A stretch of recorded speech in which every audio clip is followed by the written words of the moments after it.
KFPSA സംസ്ഥാന കമ്മിറ്റിയുടെ ആഹ്വാനപ്രകാരം കേരളത്തിലെ മുഴുവൻ വനമാസ്ഥാനങ്ങളിലേക്കും വിവിധ ആവശ്യങ്ങൾ ഉന്നയിച്ചുകൊണ്ട് നടത്തിയ അവകാശ സംരക്ഷണ മാർച്ചിന്റെ ഭാഗമായാണ് നിലമ്പൂരിലും പ്രതിഷേധ സമരം നടന്നത്.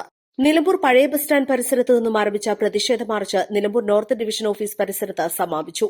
പുതുതായി രൂപീകരിച്ച 20 RRTകളിൽ ഡെപ്യൂട്ടി റേഞ്ച് ഓഫീസർമാരെ നിയമിച്ചപ്പോൾ നഷ്ടമായ 20 SFO തസ്തികകൾ പുനഃസ്ഥാപിക്കുക, നിർത്തിവച്ച BFO പ്രൊമോഷൻ പുനരാരംഭിക്കുക, മുൻപ് ലഭിച്ചുകൊണ്ടിരുന്ന ഡ്യൂട്ടി ഓഫ് പുനഃസ്ഥാപിക്കുക, വോച്ചർ തസ്തികയുടെ പേര് പരിഷ്കരിക്കുക എന്നിവയായിരുന്നു പ്രധാന ആവശ്യങ്ങൾ.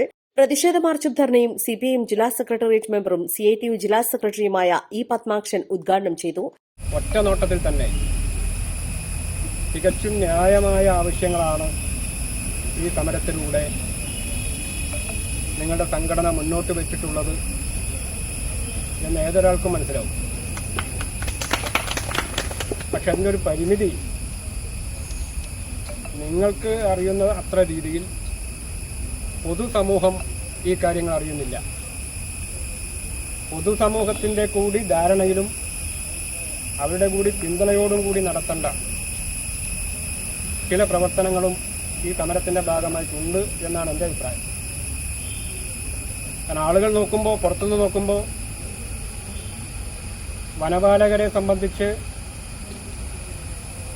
അവരുടെ ജോലി ഭാരത്തെക്കുറിച്ചോ പ്രയാസങ്ങളെക്കുറിച്ചോ അത്ര ബോധവാന്മാരല്ലാത്ത ആളുകൾ പുറത്തുണ്ട്. അവരുടെ പ്രയാസങ്ങളെ സംബന്ധിച്ച് വേണ്ടത്ര ധാരണയില്ലാത്തവരുണ്ട്. അപ്പോൾ സ്വാഭാവികമായും സർക്കാരിന്റെ മുന്നിലും ഡിപ്പാർട്ട്മെന്റിന്റെ മുന്നിലും ഈ പ്രയാസങ്ങൾ ഉന്നയിക്കുമ്പോൾ തന്നെ,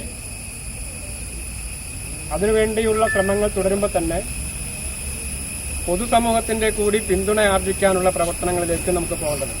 ജില്ലാ പ്രസിഡന്റ് AK രമേശൻ അധ്യക്ഷത വഹിച്ചു. NGO ജില്ലാ പ്രസിഡന്റ് C. വിഷ്ണുദാസ് മുഖ്യപ്രഭാഷണം നടത്തി. KFPSA മുൻ സംസ്ഥാന സെക്രട്ടറി PM ശ്രീജിത്ത് സമര വിശദീകരണം നടത്തി. KFMSU ജില്ലാ സെക്രട്ടറി ജയൻകുമാർ, KFPSA ജില്ലാ സെക്രട്ടറി P. പ്രമോദ് കുമാർ, സംസ്ഥാന കൌൺസിലർമാരായ P. മുഹമ്മദ് ഫൈസൽ, P. അബ്ദുൽ കരീം, ജില്ലാ ട്രഷറർ K. മുഹമ്മദ് അലി എന്നിവർ സംസാരിച്ചു. East live, Nilambur.